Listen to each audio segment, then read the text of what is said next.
호랑이가 있잖아요, 호랑이. 근데 호랑이가요, 소를 사랑했어요.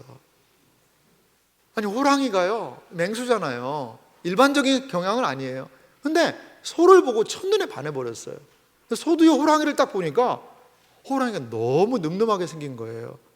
그래서 이게 소도 호랑이를 사랑하게 됐어요. 둘이 너무나도 사랑을 했대요. 그래서 어떻게 됐을까요? 호랑이랑 소가 결혼을 했대요. 자, 호랑이와 소의 결혼 생활은 어땠을까요? 쉽지는 않았어요. 호랑이는 소를 너무나도 사랑했기 때문에 열심히 사냥을 했습니다. 사슴을 잡아다가 가죽을 잘 벗기고 좋은 살점을 뜯어가지고 소야 먹어, 소한테 줬어요. 소는 그거 먹을 수 있어요, 없어요? 소는 그거 못 먹거든요. 그래도 호랑이가 갖다 준 건 그 마음을, 사랑하는 마음을 알기 때문에 꼭 참으면서 먹지도 못했어요. 소도요, 호랑이를 얼마나 사랑했는지 몰라요. 그래서요, 산중 깊은 골, 오염되지 않은 유기농 풀, 이슬만 먹고 자란 그 풀을 뜯어다가, 그 부드러운 풀을 뜯어다가 호랑이한테 갖다 줬어요. 사랑하는 호랑아, 이거 유기농 풀이야. 그러면서 먹어 라고 줬어요.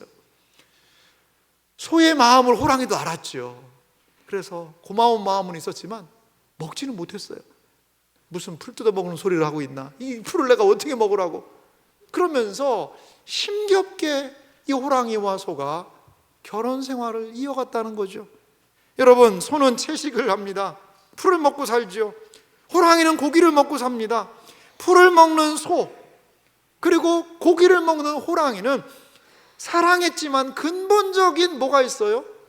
차이가 있다는 거죠. 차이. 여러분, 참 우스운 이야기 같지만요, 온전한 우리의 생활, 특별히 한 사람과 한 사람이 만나서 하는 결혼 생활 안에도 이러한 어려움이 있지 않을까, 이러한 생각이 들어요. 우리가 만난 가정의 문제는 우리에게 뭐가 달라져야 되느냐면요, 어떻게 보면 온전한 가정 생활을 위해서는요, 근본적인 변화가 필요해요. 어느 정도의 변화느냐?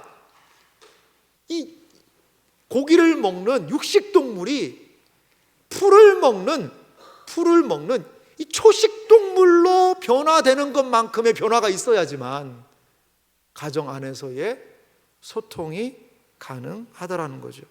그럼 그것이 가능할까요? 아니, 목사님, 그게 어떻게 가능하겠습니까? 불가능하죠. 우리의 힘으로는 할 수가 없는 겁니다. 그러면 우리는 어떻게 달라지는 가정, 어떻게 달라지는 우리의 삶을 살 수가 있을 것인가? 요즘 보면은요, 가정 이렇게 하면 행복할 수 있다, 가정의 소통, 의사소통, 말, 그러면요 온통 뭐 엄청난 책들, 너튜브라는데 그런 데 들어가 보면 뭐 이런 것들이 너무나 많습니다. 말을 이렇게 해라, 기분을 이렇게 맞춰라. 여러분, 그러한 말은 너무나도 많아요. 그런데 우리의 가정의 소통은 점점 더 힘들어지는 것 같아요. 그럼 왜 그럴까요? 그럼 과연 우리는 어떻게 소통하고 어떻게 온전한 가정, 온전한 공동체를 이루어 갈 수 있을까라는 거죠. 오늘 저는 하나님의 말씀을 통해 우리의 가정을 어떻게 소통하면서 세울 수 있을 것인가, 우리의 가정은 어떻게 소통하며 세워지는 가정이 될 수 있을 것인가를 우리 하나님의 말씀을 통해 함께 살펴보기 원합니다. 여러분, 소통을 하기 위해서 가장 기본적인 게 뭘까요? 가장 기본적인 뭐죠? 그게 언어죠. 말입니다. 사람은요, 말을 통해서 소통하게 됩니다. 우리는 언어로 자신의 생각을 다른 사람들에게 표현하고 상대방으로 하여금 나를 알 수 있도록 알려주는 그런 언어 생활을 하고 있습니다. 소통의 가장 중요한 부분이죠. 그런데요, 이 말이라는 게요, 여러분, 아가 다르고요, 어가 다릅니다. 아 다르고 어가 달라요. 한번 내뱉은 말은 주워 담을 수 없어요. 그리고요, 이 말은 소통을 위해서 가장 중요하지만 잘못된 말은 어떻게 해요? 불통으로 간다는 거죠. 불통. 소통이 아니라요, 불통이. 그 말 차라리 하지 말지, 이러한 생각이 들기도 하다라는 거죠. 이런 말이 있더라고요. 말에는 지우개가 없다, 이런 말이더라고요. 말에는 뭐가 없어요? 지우개가 없어요. 말을 해놓으면요, 그걸요 박박박박, 아이고 야야 이거 지우자, 삭제가 안 됩니다. 한번 내뱉은 말은요 주워 담을 수가 없다라는 거죠. 성경도 말의 중요성에 대해서, 이 언어 생활의 중요성에 대해서 이렇게 말씀하고 있어요. 잠언 18장 20절에 보니까요, 사람은 입에서 나오는 열매로 말미암아 배부르게 되나니 곧 그의 입술에서 나오는 것으로 말미암아 만족하게 되느니라. 이 사람의 만족이 어디에 있다는 거죠? 입에서 나오는 열매로 만족을 경험하게 된다라고 이야기합니다. 잠언 18장 21절은 좀 같이 읽어볼까요? 함께 읽습니다. 죽고 사는 것이 혀의 힘에 달렸나니 혀를 쓰기 좋아하는 자는 혀의 열매를 먹으리라. 아멘. 죽고 사는 게 어디에 달려 있다고요? 이 혀의 힘에 달려 있다는 겁니다. 우리를 죽이기도 합니다. 우리를 살리기도 합니다. 그 무엇이요? 이 혀에서 나오는 말이 살리기도 하고 죽이기도 하는 그러한 이중적인 중요한 특성이 있다는 거죠. 그렇다면 우리는 과연 어떠한 말의 열매를 맺어야 할까요? 입에서 나오는 모든 말의 열매가 맺힌다라는데, 그럼 과연 내 입에서는 어떠한 열매가 맺고 있습니까? 부정적이고 비방적인 열매가 맺힙니까? 아니면 긍정적이고 사랑하며 존중하는 열매가 맺고 있습니까? 우리의 삶은 말의 열매를 먹고 살아갑니다. 그렇다면 바른 소통을 위해 우리는 어떠한 말, 어떠한 언어 생활을 해야 할까요? 소통의 핵심이 있습니다. 그것은 말인데요, 오늘 성경이요 말에 대한 이야기를 하고 있어요. 두 가지인데요, 더러운 말이 있고요, 그리고 선한 말이 있다는 거죠. 이 두 가지의 말이 있다는 것을 성경이 우리에게 소개하고 있습니다.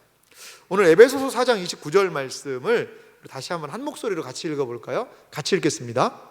무릇 더러운 말은 너희 입 밖에도 내지 말고 오직 덕을 세우는데 소용되는 대로 선한 말을 하여 듣는 자에게 은혜를 끼치게 하라. 아멘. 여기에요 두 종류의 말이 등장합니다. 첫 번째 어떤 말이 등장하죠? 더러운 말이 등장합니다. 더러운 말. 그럼 입 밖에도 내지 말라는 거죠. 또 어떤 말이 등장할까요? 덕을 세우는 데 소용되는 대로 선한 말이 있다는 거죠. 선한 말. 이 두 가지 말이 있습니다. 먼저 이 더러운 말이 무엇인지를 좀 살펴보면, 결론을 말씀드리면 더러운 말이라는 것은요, 아무런 쓸모가 없는 말이 더러운 말이라는 거예요. 성경에서 이야기하고 있는 이 더러운 말이라는 것은요, 쓸모가 없는 말입니다. 자, 이 더러운 말을 좀 의미를 살펴보니까 이런 뜻이 있습니다. 좋은 물건에서요 분리된 쓸모없는 쓰레기와 같은 말이라는 거예요. 자, 좋은 물건이 있어요. 좋은 물건은요 다들 애지중지 가지고 있죠. 하지만요 쓸데없는 것, 거기에서 떨어져 나간 쓸데없는 것은 뭐죠? 그냥 버립니다. 쓰레기는 어디에다 버립니까? 쓰레기통에다가 쏙 집어넣어서 버린다는 거죠. 이게 더러운 말입니다. 성경은 이러한 더러운 말을 입 밖에도 내지 말라라고 이야기를 하고 있습니다.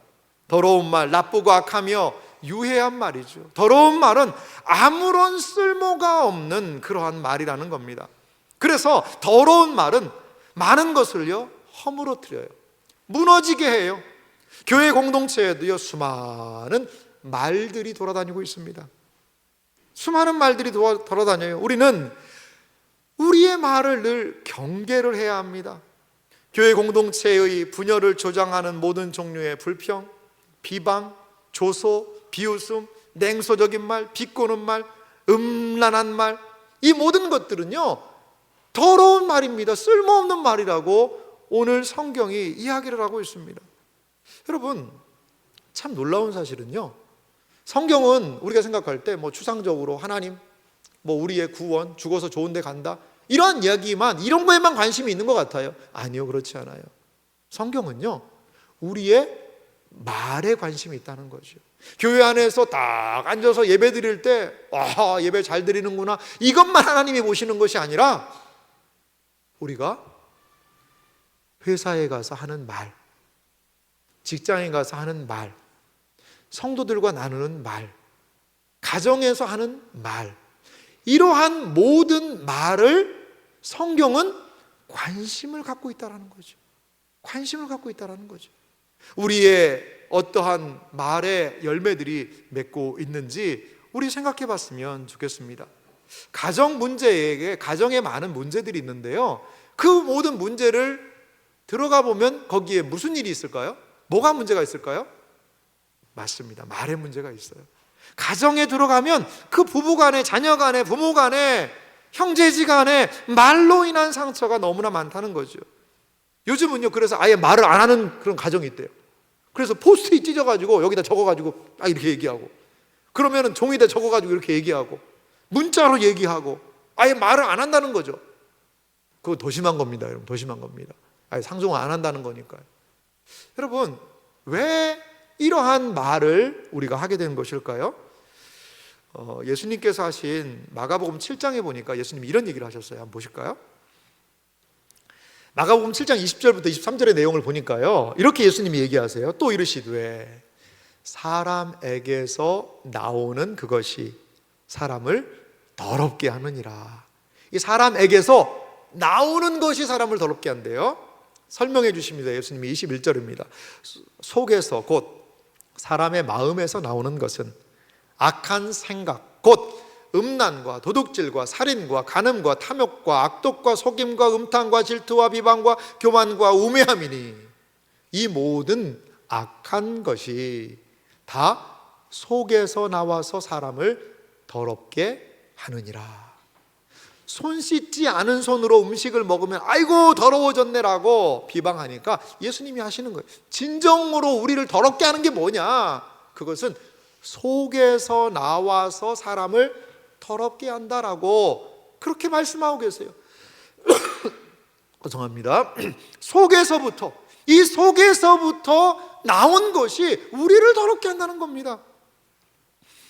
이런 속에서 나오는 언어 생활에 대하여서 누가복음 6장 45절 예수님은 결정적으로 이렇게 얘기하시는데요, 같이 말씀 읽어보겠습니다. 함께 읽습니다.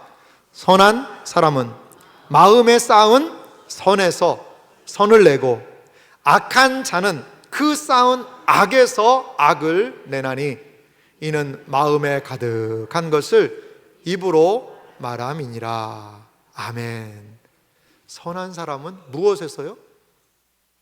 그 마음에 쌓은 선에서 이 선이 나와요.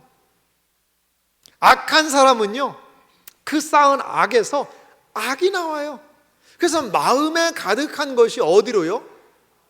입으로 나온다는 겁니다. 입으로요. 예수님은 언어 생활의 핵심은 표면적인 문제가 아니라는 거죠. 아하, 내가 이제 말을 잘 하려면 이 입을 고쳐야 되겠구나, 입만 좀 고치면 되겠구나. 여러분, 이 입만 고친다고 말이 잘 될까요? 아니요, 그렇지 않아요.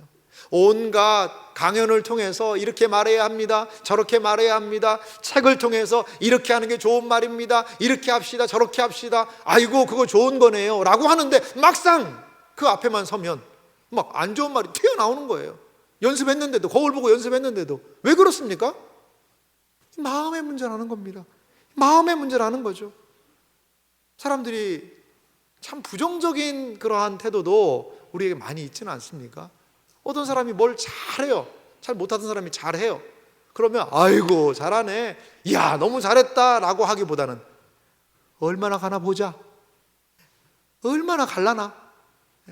갑자기 날마다 늦잠 자던 아들이 이렇게 일어나면 아이고 우리 아들 잘 일찍 일어났네, 너무 좋네가 아니라 오늘 해가 서쪽에서 뜨겠네 이런 식으로, 아니 그 말을 하는 거예요. 말로 막 무너뜨리는 겁니다. 말로 무너뜨리는 거죠. 그리고 이제 뭘 잘 하다가 좀 잘 안 됐어요. 그러면 그렇게 얘기합니다. 그것 봐, 그것 봐, 내가 뭐라고 그랬어, 그것 봐, 그것 봐. 역시 안 돼. 여러분, 언어 생활의 근본, 그것은요 무엇이냐면 우리의 무엇을요? 마음을 고쳐야 되는 거예요. 마음을 고쳐 먹어야 여기에서부터 입의 열매가, 입에 바른 언어가 나온다는 거죠. 여러분, 우리의 언어 고쳐야 합니다. 그렇다면 무엇을 신경 써야 할까요? 마음을 신경 써야 돼요. 우리가 왜 기도합니까? 우리가 왜 하나님의 말씀을 먹는 이유가 뭡니까? 이 말씀을 읽는 것은 저는 먹는 거라고 보거든요. 이 말씀을 하루를 시작하면서 먹어서 마음에 드는 이유는 무엇입니까? 마음 고치려고 하는 거예요. 마음을 제대로 먹으려고 하는 거예요. 오늘 이 예배 시간도 마찬가지입니다. 왜 예배 드립니까? 마음 안에 하나님의 말씀을 담기 위한 것 아닐까요? 가끔 하나님의 말씀이요 우리를요 꼼찔꼼찔 놀라게 해요. 우리의 생각을 드러나게 해요. 그러면요 돌이켜 회개해야 하는 거예요. 그게 바로 마음을 고치는 길이고, 이것이 우리의 언어를 통하여 드러날 수 있게 되더라는 겁니다. 사랑하는 성도 여러분, 속사람이 바른 언어로 나아갈 수 있도록 바르게 고쳐지고 세워지는 은혜가 있기를 주님의 이름으로 축원합니다. 이제 성경은 또 무슨 말을 하냐면 선한 말에 대해서 이야기를 하고 있어요. 선한 말은 결론적으로 무슨 말이냐? 세우는 말입니다. 세우는 말이에요. 자, 이 선한 말에 대해서 오늘 성경 말씀은 어떻게 설명을 해주고 있냐면요, 덕을 세우는데 소용되는 그러한 말, 이게 바로 선한 말이라는 거죠. 선한 말이 뭐라고요? 덕을 세우는데 소용되는 말이라는 겁니다.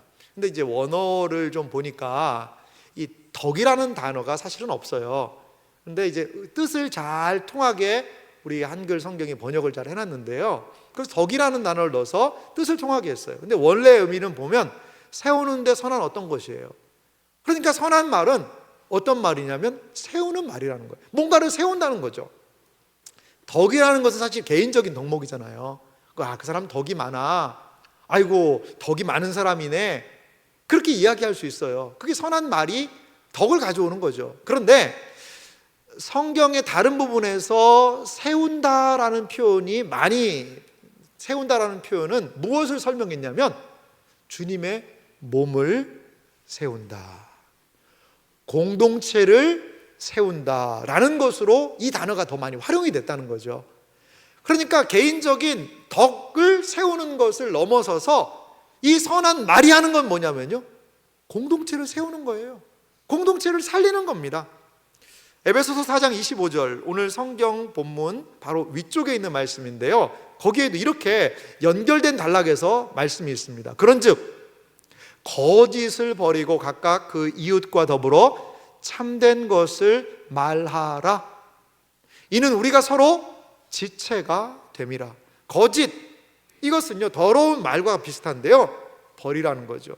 이웃과 더불어 참된 것을 말하라. 이것은 뭐죠? 선한 말입니다. 선한 말을 하라는 거죠. 그래서 우리가 서로 왜 그렇게 해야 되느냐? 지체가 되기 때문이라는 거죠. 공동체가 되기 때문이라는 거죠. 우리가 서로 하나가 되기 때문이라는 거죠. 주님 안에서 한 몸을 이루고 있기 때문이라는 것입니다. 선한 말은 개인의 덕을 세우는 과정을 넘어서서 지체들을 세웁니다. 공동체를 세우는 거예요. 여러분, 사랑방에서 따뜻한 한 위로의 말이 다쳤던 마음을 열게 해요. 열게 해요. 뒤로 많이 물러나 있는 심령들을 찾아가서 말로 위로하고 권면한 그 권면이요, 그 마음을 활짝 열면서 다시 공동체로 들어오게 해요. 이게 바로 우리가 기억할 세우는 말의 모습이라는 겁니다. 선한 말은 공동체를 세운다는 사실을 여러분 기억하시기 바랍니다. 선한 말은 가정을 세웁니다. 사람을 일으켜 세웁니다. 그리고 주님의 몸된 교회를 세우는 것이지요. 더러운 말을 통해서는 아무것도 이루어지지 않습니다. 하지만 선한 말은 무엇인가를 끊임없이 세우는, 선한 말은 세움의 언어라는 것입니다. 케네스 해긴이라는 사람이 있어요. 이 사람이 이런 얘기를 했더라고요. 한번 좀 보실래요? 말은 우리를 일으켜 세우기도 하고 우리를 무너뜨리기도 한다. 말은 우리를 병에서 낫게 하기도 하며 우리를 질병에 빠지게도 한다. 말은 우리를 파괴할 수도 있고 아니면 우리를 생명과 행복과 건강으로 풍성하게 할 수도 있다는 것이다. 참 멋진 말인 것 같아요. 말이요, 일으켜 세우기도 해요. 하지만 무너뜨리기도 합니다. 병을 낫게도 합니다. 하지만 질병에 빠지게도 해요. 우리를 파괴할 수도 있습니다. 우리를 생명과 행복과 건강으로 풍성하게 할 수도 있는 것이 무엇이라는 거죠? 그게 말이라는 거예요. 사랑하는 성도 여러분, 우리의 말이 사람을 살리는 말, 세우는 말 되시기를 간절히 소망합니다. 그런 말이 있더라고요. 30초 말이 30초에 이 입술에 이 30초가 마음에 30년이 된다는 말이 있어요. 입술에 몇 초요? 30초. 30초간 한 말이 마음에 몇 년이요? 30년. 시어머니가 처음에 시집 가가지고 그냥 막 했던 그 말이 시어머니 돌아가실 때까지 여기 있어요. 그 시어머니가 했던 그 처음에 그 말 두고두고 삶아 먹습니다. 조금만 마음에 안 좋으면 옛날에 우리 시어머니가 그러면서 그게 막 나오는 거죠. 30년이 아니라 죽을 때까지. 그럴 수 있다는 거죠. 그 말 한마디가 말이죠. 자녀에게도 우리가 사망의 언어를 할 때가 있지는 않습니까? 사탄의 언어를 마구 쏟아 부을 때가 너무나 많습니다. 자식이 아니라 왼수다 왼수 막 이런 얘기를 해요. 그러면 안 되잖아요. 이놈의 자식아. 여러분, 그러면 이놈의 자식이면 이놈은 누굽니까 그건? 자녀한테 이놈의 자식이라고 얘기하면 그 이놈은 누구예요? 이놈은 말을 잘해야 됩니다. 우리가 참 잘해야 돼요. 그래요. 다 죽이는 말이에요. 힘들게 하는 말이에요. 무너뜨리게 하는 말이에요. 우리 신자들이 해야 할 말은 무엇일까요? 저는 시편 119편 50절에 있는 말씀인데요. 같이 읽어볼까요? 함께 같이 읽습니다. 이 말씀은 나의 고난 중에 위로라. 주의 말씀이 나를 살리셨기 때문이니이다. 아멘. 이 말씀은 나의 고난 중에 위로라. 무엇이요? 주님의 말씀이. 왜 위로가 돼요? 나를 살렸다라는 거예요. 살렸다라는 거예요. 우리가 예수님을 믿는 이유가 뭡니까? 예배를 드리는 이유가 뭘까요? 이거 하려고 하는 거 아닐까요? 우리의 말로, 인자한 말을 가지고 사람을 감화시키고 나를 하나님의 말씀이 살렸듯이 내 안에도 주님의 말씀을 넣어주셔서 주여 살리는 말로, 생명의 말로, 세우는 말로, 회복의 말로 말하게 하여 주시옵소서. 이것이 바로 바른 말, 살리는 말을 하는 우리의 모습이 되어야 할 줄 믿습니다. 많은 사람들이요, 자신의 삶을 한탄하면서 이야기를 할 때가 있어요. 자신의 막 여러 가지 어려움을 이야기할 때가 있어요. 어떤데 그런 이야기를 들으면요, 같이 마음이 어려워져요. 그러면 여러분, 우리 경상도긴 합니다만 차뿌라 이렇게 하지 마시고, 차뿌라 하지 마시고 이렇게 얘기해 보면 어떨까요? 그랬구나. 그래서 많이 힘들었구나. 여러분, 뭔가 힘든 얘기하면 좀 그렇게 맞장구를 쳐주면 어떨까요? 그랬구나. 그래서 많이 힘들었구나. 이거 한번 따라해봐도 좋을 것 같아요. 한번 해보실래요? 그랬구나. 많이 힘들었구나. 그렇게 해주면요, 다른 말 할 필요가 없어요. 그 사람이 막 위로를 받아요. 위로를 받아요. 막 좋은 얘기를 해요. 와, 이번에 내가 뭐가 이렇게 됐고 이렇게 됐고 이렇게 됐고, 아이고 잘난 체 어지간히 하네. 그렇게 하지 마시고, 그럴 때는 뭐라고 해야 될까요? 그랬어. 와, 대박 대박 대박. 여러분, 이거 한마디면요, 그게 살리는 말이에요. 살리는 말이에요. 한번 이것도 따라해 볼까요? 대박. 예? 대박. 우와, 대박. 여러분, 아내가 무슨 얘기를 할 때 그랬구나, 많이 힘들었겠구나, 여러분, 이렇게 얘기하면 얼마나 좋을까요? 남편이 뭘 이렇게 이야기를 하면, 남편이 뭔가를 막 이야기를 하면 대박! 우와 여보 너무 잘했어! 이렇게 하면 어떨까요? 아이고 또 자기 자랑하네. 자기 자랑. 평상시에 아이가 결론은 자기 자랑이야. 결론은 자기 자랑이야. 이런 식으로 얘기하면 이게 대화가 되겠습니까? 이게 입 딱 닫아버리죠. 대박! 이야기할 수 있는 아내, 그랬구나 라고 할 수 있는 남편, 이게 가정을 좀 세우는 거 아니겠어요? 마치 아프라 그만해라 마 이렇게 하지 마시고, 오늘 꼭 연습을, 남편분들은 10회 이상 연습을 거울 보고 하시기 바랍니다. 그리고 한 주간에 꼭 실천할 수 있는 은혜가 있기를 바랍니다. 네, 이런 거에 은혜 받으시는 줄 믿습니다. 자, 그런데 이렇게 우리가 더러운 말이 아니고 선한 말, 살리는 말, 세우는 말을 하게 될 때에 그 우리가 하는 이 언어가 가는 방향이 있다는 거죠. 그 방향은 어딜까요? 그게 바로 은혜라는 거예요. 은혜. 이러한 언어 생활을 하게 되면 그 언어는 어디로 가느냐? 거기에서 뭐가 발생하느냐? 은혜라는 것이 발생한다는 겁니다. 다시 한번 에베소서 4장 29절 말씀을 좀 읽어볼까요? 같이 다시 한번 읽어보겠습니다. 무릇 더러운 말은 너희 입 밖에도 내지 말고 오직 덕을 세우는데 소용되는 대로 선한 말을 하여 듣는 자들에게 은혜를 끼치게 하라. 아멘. 자, 보십시오. 더러운 말은 하지 말고요, 덕을 세우는 데 소용되는 대로 세우는 말, 선한 말을 하게 되면 어떻게 됩니까? 듣는 자들에게 어떻게 돼요? 은혜를 끼치게 하라. 듣는 자들이요 은혜를 받게 된다는 겁니다. 그렇습니다. 선한 말을 듣는 자들에게 그 선한 말은요 은혜를 끼치게 돼요. 그런데 이 은혜를 끼친다라는, 그 은혜를 준다라는 용어를 성경에서 좀 찾아보니까 그게 어떤 의미가 있냐면, 하나님이 우리에게 주신 일들을 할 수 있는 좋은 선물을 주는 거라는 뜻이 있더라고요. 은혜가. 그러니까 은혜를 준다는 것은 뭐냐? 하나님께서 우리를 힘내라고 주는 뭐와 같다는 거죠?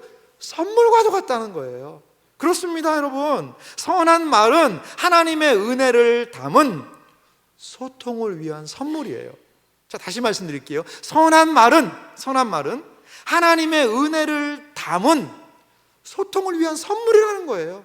선한 말을 행할 때요 은혜를 받아요. 그리고 그 말로 은혜 받는 사람이 무엇을 경험해요? 선물을 경험하게 되는 거예요. 선물을. 사랑하는 성도 여러분, 우리의 말로 하나님의 선물이 배달됩니다. 우리가 하는 말로요 하나님의 선물이 나의 아내에게, 나의 남편에게, 나의 자녀에게, 나의 부모님에게, 나의 동료들에게, 나의 지인들에게 배달되는 거예요. 우리가 하는 선한 말을 통해서 그들이 은혜 받고요 하나님의 선물을 받게 된다는 거예요. 참 놀라운 일 아닙니까? 우리가 이 세상을 살아갈 때 얼마나 많은 말들을 합니까?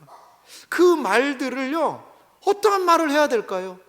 선물 같은 말을 해야 되지 않을까요? 잠언 12장 18절 말씀 보니까 이렇게 이야기를 하고 있어요. 같이 읽어보겠습니다. 함께 읽습니다.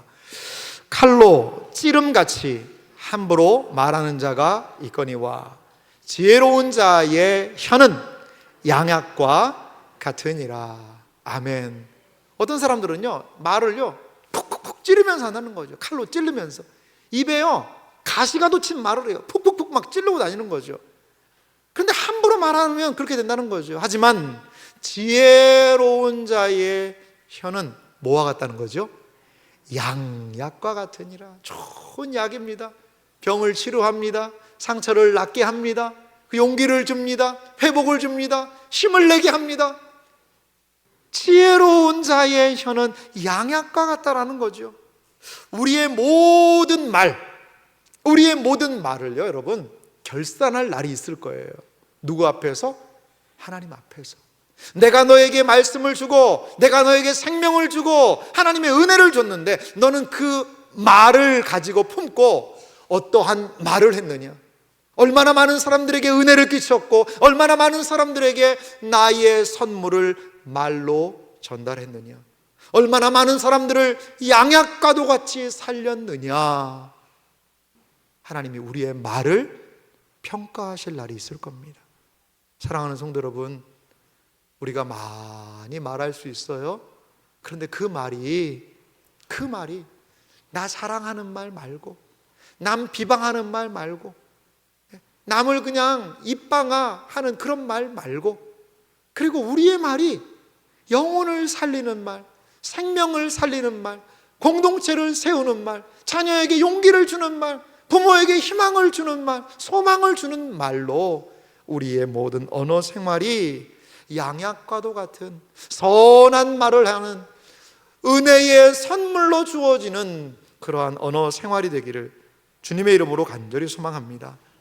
사랑하는 성도 여러분, 그래서 우리는 이 말을 가지고 소통하며 소통해야 합니다.